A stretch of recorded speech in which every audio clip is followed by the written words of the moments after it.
Connecticut, we age well, we age well, we all can. In Connecticut, we age well in every town across the lifespan. Welcome to the Age Well Academy, celebrating that our communities are stronger when we all belong. The Age Well Academy is produced by the Connecticut Age Well Collaborative, a statewide cross-sector initiative that fosters aging, dementia, and disability-inclusive communities. The Connecticut Age Well Collaborative is an initiative of Connecticut Community Care, identifying choices and providing services and supports to help people of all ages, abilities, ethnicities, and incomes live their best lives at home. We're also generously supported by The Point 32 Health Foundation, along with the State Department of Aging and Disability Services, and a growing number of funders and partners. This year, the Age Well Academy focuses on how your community can take action. Together, we'll examine neighborhood-level data available for every city and town in the state. We'll explore how local governments and community residents can build bridges to co-create more vibrant, accessible communities. We'll journey inward, examining our own minds and hearts as we work together to dismantle ageism, and we'll uplift amazing, inclusive places right here in Connecticut. Welcome to the Age Well Academy. Welcome, everyone. My name is Karen Green, the Administrative Coordinator for the Connecticut Age Well Collaborative.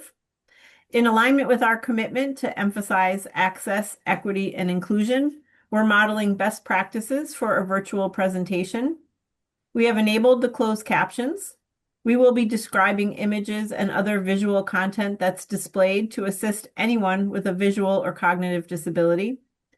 Those speaking should remember to identify themselves prior to their comments. Wherever possible, we have used a minimum font size of 22 in our slides. A link to the recording and any links shared today will be made available to the attendees. If you need materials in a particular format, please let us know. We're learning and it's a work in progress, so we appreciate feedback on how to do it better. If you want more information on creating and presenting in an accessible format, please contact us at ctagewell@ctcommunitycare.org. And it's now my pleasure to introduce Alyssa Norwood, the director of the Connecticut Age Well Collaborative. Hi, Karen. Thank you so much. Thank you all for being here. I'm so grateful for your time and your care. Also naming that we live in a world where there's lots of opportunity for distraction, to just give yourself this moment, whatever other windows on your devices might be open, whatever other electronic gadgets that could pull you away from full presence. This might be the time to close those out and give yourself the permission to just be here fully, right? What a gift in presence to others and presence to ourselves. Again, my name is Alyssa Norwood. I am director of the Connecticut Age Well Collaborative at Connecticut Community Care. And for anyone who can't see me, I'm wearing glasses and a blue shirt and have long curly hair and a smile on my face, because much as I love the quiet beauty of winter, like so many of us, I'm just delighted that spring is here and upon us. A little bit about the organization for those who aren't familiar. So Connecticut Community Care is a care management organization, and its mission for over 4 decades has been to help people that want to live at home and in community choose that life at home and in community rather than in an institutional setting. And in order for that endeavor to be successful, the initiative Connecticut Age Well Collaborative within Connecticut Community Care is there to support town governments. So for selectmen, mayors, commissions, staff, all community leaders, in making sure that the community is supportive of all of us as we age across the lifespan. For those of you who are new to our work, we are implementing the state's Livable Communities statutory initiative, and we're part of a broader international movement. There's a picture at the right that shows all of the different impact areas This work touches anything ranging from social services to information technology to housing to transportation. It's this really holistic frame of thinking about how we create spaces for all ages across the lifespan. And we do this through a variety of several different initiatives that are all linked together by this idea that we are strengthened through our relationships. So, specifically, we work to build bridges between local governments and older adults in the community with their lived experience. And through that process, through co creation, through partnership of lived experience and municipal leadership, we're working to dismantle ageism in the state of Connecticut. And you're all here because you have interest in a book we've written. But I want to give you a little bit more of the why. Why write a kids' book about ageism? Why focus on implicit bias? We'll talk more about what that means in a moment. But for those of you who are familiar with our work, you might have seen this diagram. It comes from an article called The Waters of Systems Change. And it talks about, and this diagram shows what it takes to move the needle, right? To change flawed systems. And many of us are used to working at the top. Again, for those who aren't looking at the picture, it's an inverted triangle. And across the top are three words: policy, practices, and resource flows. So most of us spend our time here. We're trying to change a policy. We're trying to get a law passed. We're trying to stop a bad law from being implemented. We're directing where money goes and where it doesn't goes. And those are the cogs of the wheels that are constantly churning that result in an ever-changing system, sometimes moving forward, unfortunately, more often in some cases moving backward. But right underneath the explicit structural changes are these other layers that are a little more invisible, but they provide this huge support and a huge influence on what happens at the explicit level. And those are relationships, connections, power dynamics, and mental modes. So the AgeWell Collaborative focuses most of its work here with the thought that this can then be a springboard to influence the change that happens at higher levels. And specifically today, we're talking about a kid's book about ageism. It focuses on that mental modes piece, right? What are our closely held beliefs? What do we think? What do we feel? How does it motivate and animate what we do? And a kid's book about ageism necessitates that we talk about, well, what is ageism? So the official definition that we use is it's the systematic stereotyping, discrimination, and oppression of older people. And I wanted to start with these definitions because I think the most common question that we get, well, isn't ageism stereotyping, discrimination, and oppression of people at any age? So I just wanted to name that we live in a very interesting world where across most of the age spectrum, right, younger adults and older adults, at various moments, we're all experiencing the negative cultural soup causes and conditions that result in mistreatment.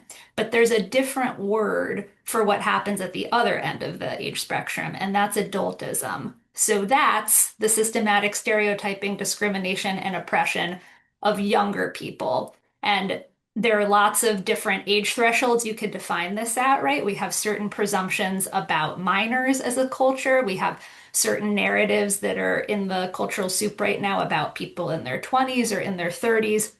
But I just want to name they are interrelated issues. There's often a call to action to work on them together in allyship, and that's beautiful, right? Anywhere that we see oppression and in a world where there's insufficient resources to address all of the different kinds of oppression and in some cases hate, we want to work in allyship. But I just want to name how important it is to name them as distinct experiences because they are different. The experience of being an older adult and what that means and what that comes with is different than being a younger adult. So just to make that concrete, here's an example. Let's say I'm 72 years old and I'm serving in a capacity on a board of directors. And that organization has a policy that says after the age of 70, people can't serve anymore.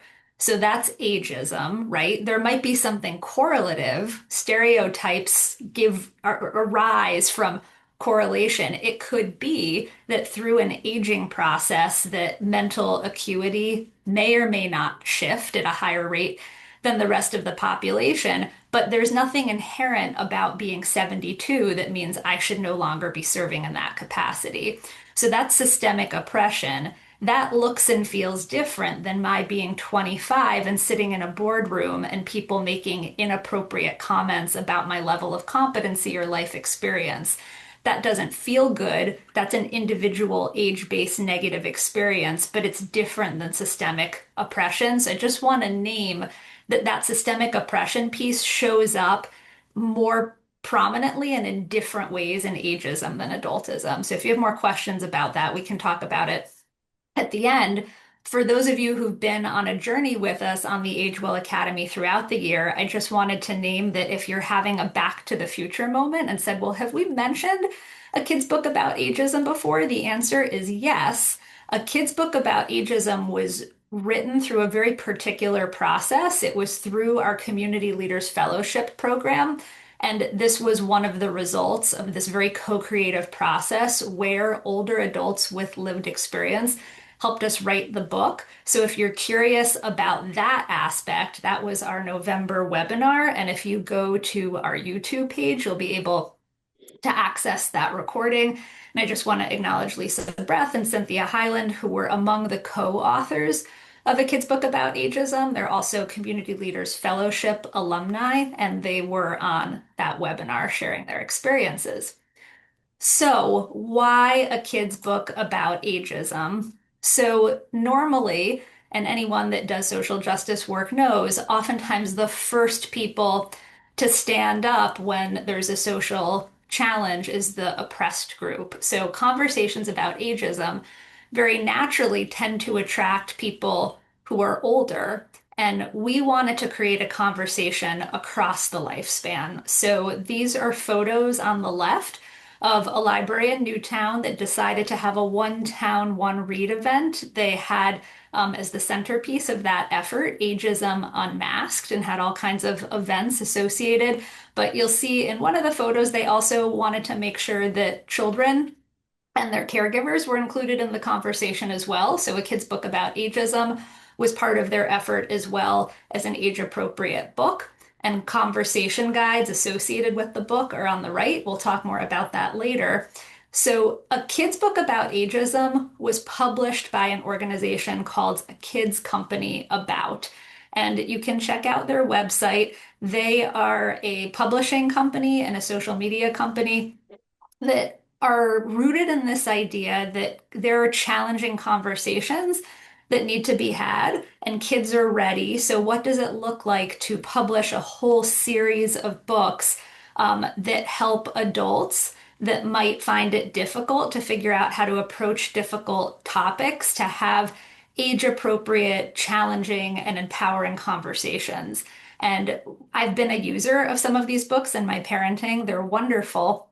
And I noticed there was a lack in the canon. They didn't have a kid's book about ageism. So through a process in approaching them, we had the privilege of authoring a kid's book about ageism as part of their collection. And we love, as part of their mission, all of the books. This is a photo from part of a kid's book about ageism. It says Better Together. This book is best read together, grown up and kid. So certainly anyone can read the book solo, but they're very much designed to support dialogue, as you'll see when we dive in a little bit further. So we have the book available on Amazon, on Barnes and Noble, and we want to give you an opportunity to go inside.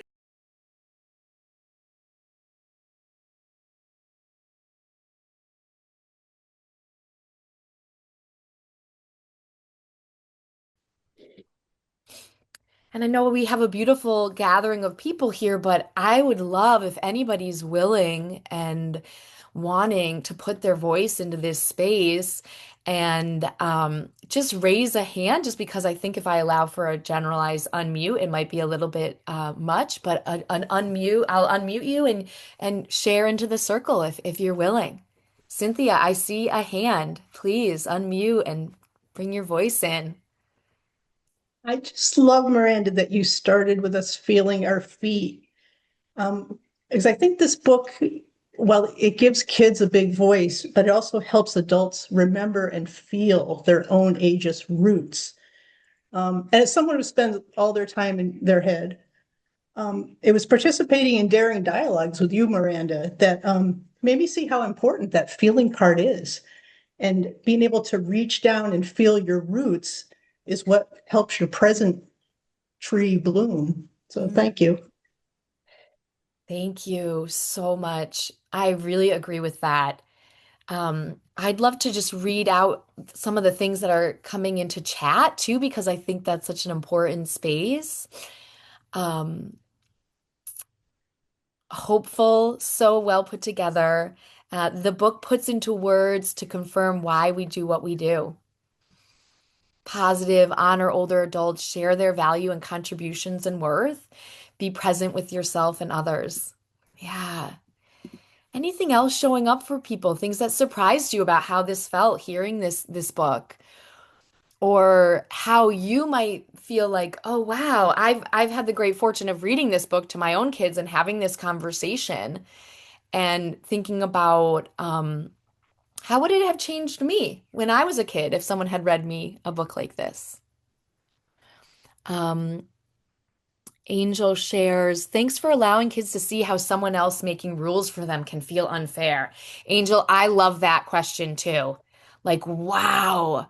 And I work on this on the other side with adultism with my own kids when am I taking agency away from them, right? And the same can be said on the other end, right? When are we taking agency away from older adults in our lives, even unconsciously?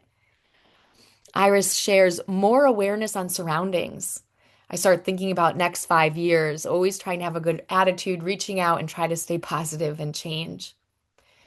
What's real is change work is sometimes microscopic or glacially slow. And also, if anybody ever walks in the woods of Connecticut anywhere, we can see too that even in glacial slowness, a lot gets left behind, like these huge glacial rocks everywhere in Connecticut. And these gorgeous sort of like caverns that have been carved out of the earth from that slow movement of that massive glacier that came down. So just noting that this is like one of the stones that gets dropped, just reading this book together. Coming up back into the chat, Claire shares, illustrates change can happen at every age.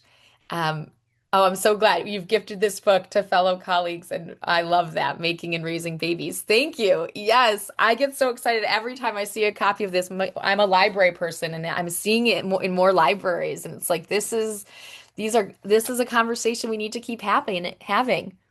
Kim shares, I think the first words of the book, to anyone who has ever felt invisible. Ugh, yeah. Most people at some point in their long or short lives have felt invisible. It's really nice to be seen. That gives me chills, Kim, because that's so real. So much of my work as a facilitator for the last 20 years has really just been trying to go into spaces and see and be seen. Like, I'm here, I'm alive, my feet are on this earth that we share. What now? Mm. Anyone else? Anything that showed up that maybe was uncomfortable to think about?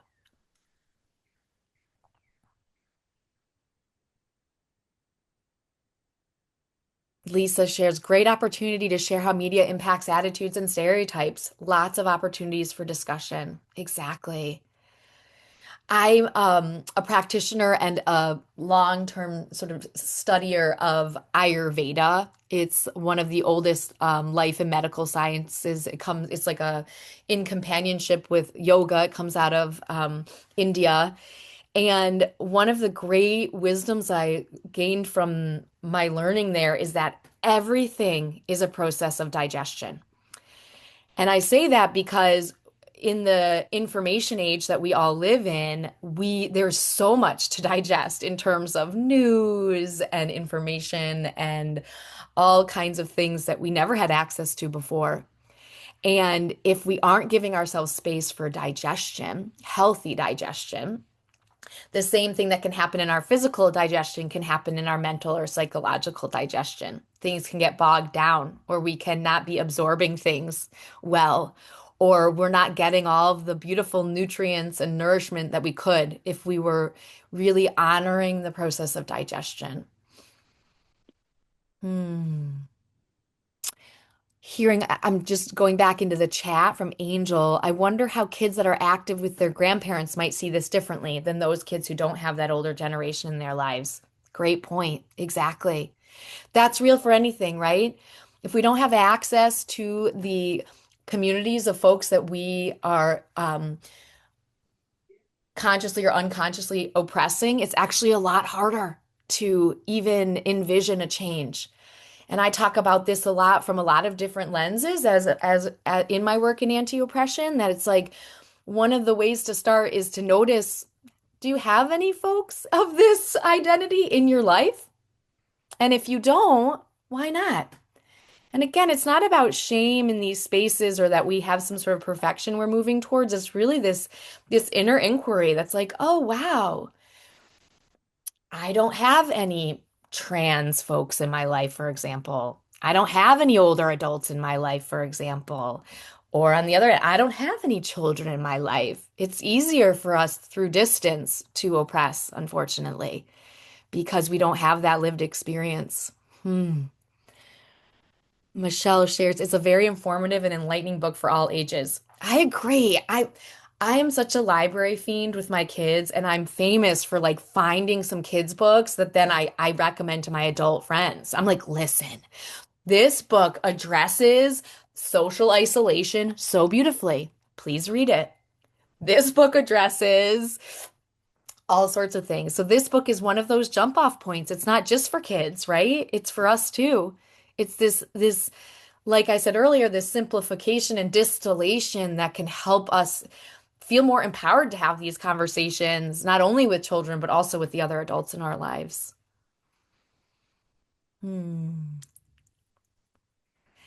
Anything else showing up? I'd love to hear any other voices that want to come into this space with us before I pass the beautiful magic wand back to Alyssa.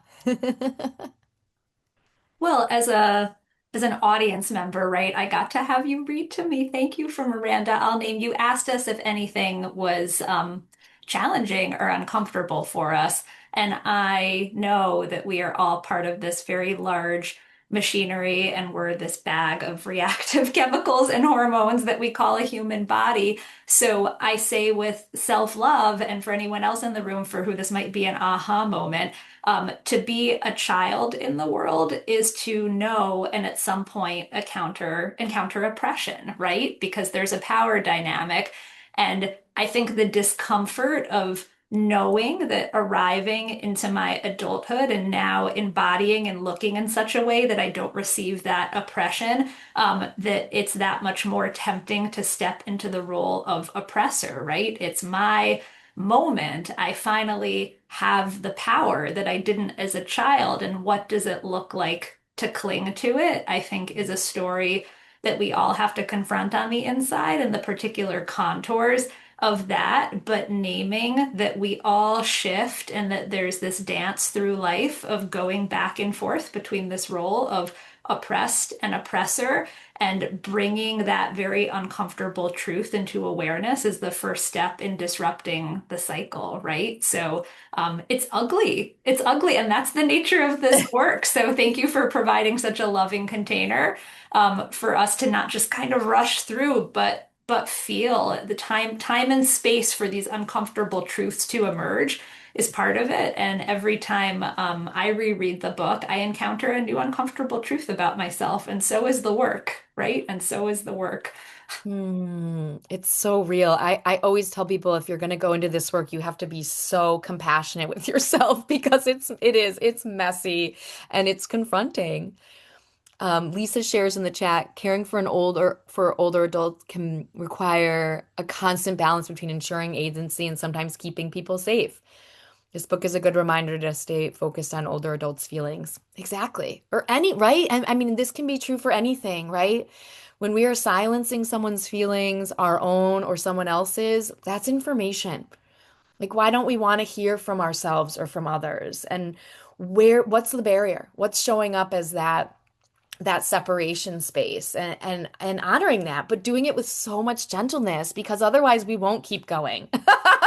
We'll just go into what I call the shame spiral, and then we're just like down at the bottom of the shame spiral, just being like, I'm useless, it's hopeless, there's nothing to do. And that's not that nothing happens out of there other than self-harm. So it's really this space of being like, oh my gosh, I honor that I am a product. I love the two lists that show up in this book. The one being like a lot of these sort of traditional ageist ideas about older adults, and really sitting with that as this training that so many of us received, regardless of the relationships we had with older adults in our lives, sometimes too, even how we were told to interact with the older adults in our lives.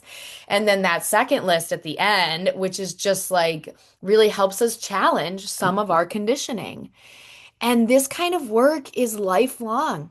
Some of these entrenched ideas will still surface, and that's where compassion and kindness towards ourselves is essential, because then we can say, okay, there you are again, old thought. I'm going to invite a different thought now. What if I just let myself think something different? And that's the incredible plasticity of our minds. We are amazing creatures. Our adaptability is incredible.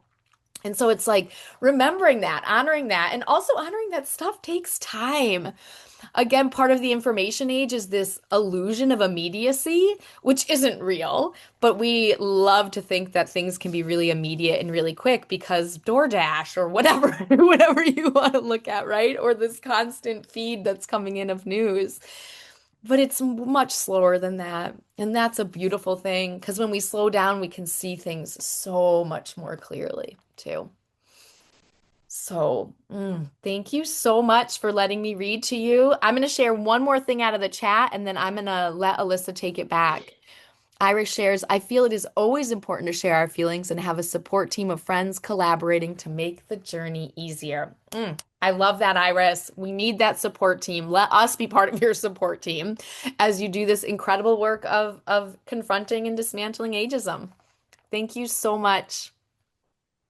Thank you, Miranda. Oh my gosh, thank you for lending your voice to the room and your energy to the space. For those who have been in community with Miranda, I just want to name it's like an extra barrier to transmit through computer, right? There's a certain quality that happens when we're all in shared physical proximity to each other. So just the sense of safety and connection that you created, just for those who haven't been in physical space with Miranda, know how much more amplified it is when you actually get to be there. So thank you, and thank you for the work you do. Pleasure. We just want to transition to a space now of, well, what's next, right? How do we move forward in a way where you all can use this book? So we just wanted to give you some ideas as to how you might do that. So check the box on the first one, read the book. You've done that with Miranda's partnership, and we hope you found it impactful. We also know that when art is created and released into the world, it's imperfect. So if there's something that didn't land well for you, well, that's also great, right? It's an opportunity for all of us as authors to celebrate what we did and to also celebrate imperfection. Advocate in your community. So you all sit in different roles. Some of you might be community residents. Some of you might have a role at a senior center or a library. So we invite you to bring the book into collection and make it part of the canon so that folks can access it in your town. We hope you'll spread the word on social media, and there's also an opportunity to write a review on Goodreads or whatever platform you wrote it on so that there's more visibility to the book and to the issue. And then some more active roles. So and Karen, I might ask for your help here so people can have quick links. But even if you don't click the link from the chat, if you go to the website of the Connecticut Agewell Collaborative, which is ctagewellcollaborative.org, under what we do, you'll find a page that has a link to a kid's book about ageism. And we created a conversation guide. It's free. You can download it right from the website, and it has a number of prompts. So if you want to go deeper and use this in a community setting, we encourage you to download the guide, and you can sit with a friend, a family member. You can use it if you're in a professional setting for a lunch and learn conversation. So we encourage you to do that. And then we have the opportunity to facilitate programming for you. So there's another link that Karen may have already dropped in the chat, and if she hasn't, she will, that enables you to have one or more events with us. So one possibility is a Meet the Author program. Miranda modeled what that can look like. So it's a 45-minute program. We'd go deeper into discussion. It's very different to do this in person. There's a richness that happens when we're in small group. To use the book as a springboard to really be thoughtful about what it looks like and how ageism is showing up for us, both in our personal lived experience and in the lives of those that we love, as well as a little bit more insight into the process of how we wrote the book. So that's an adult-focused program. We also have a read and discuss program, and that's a child-focused program. It can be done in libraries and schools. It's a 30-minute program where there's a read aloud, age-appropriate discussion, and then an activity.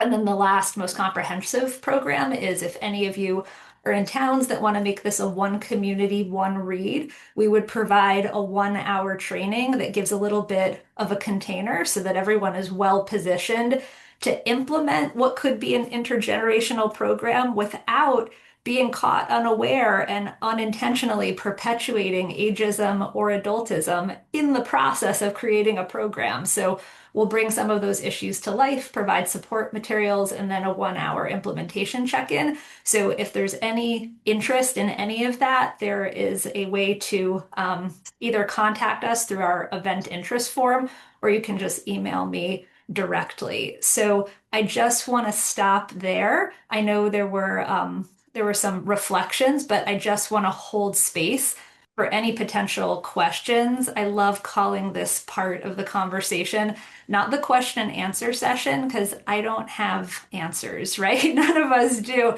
It's a question and response session, so I can respond to the best of my ability. I also love seeing your faces and hearing your voice in the room. So if chat feels more resonant, you can use the chat. But otherwise, if you have questions about bringing this to your community or feel inspired to take a next step, we'd love to hear from you.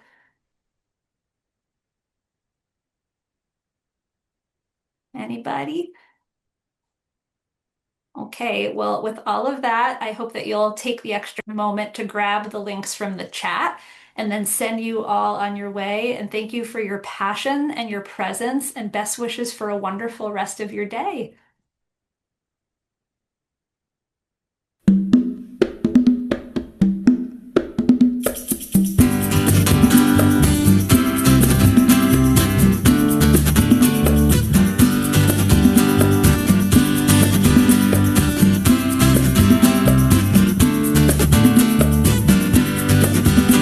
Connecticut, we age well, we age well, we all can. In Connecticut, we age well in every town across the lifespan. We all gather wisdom in our open hearts, growing stronger when we all belong. Opportunity in community, including everyone, is where it starts. In Connecticut, we age well, we age well, we all can. In Connecticut, we age well in every town across the lifespan. Got complete streets we can get around, housing choice and public space abound. Join our progress toward equity, deep connection, and inclusivity. Visioning the future, we listen and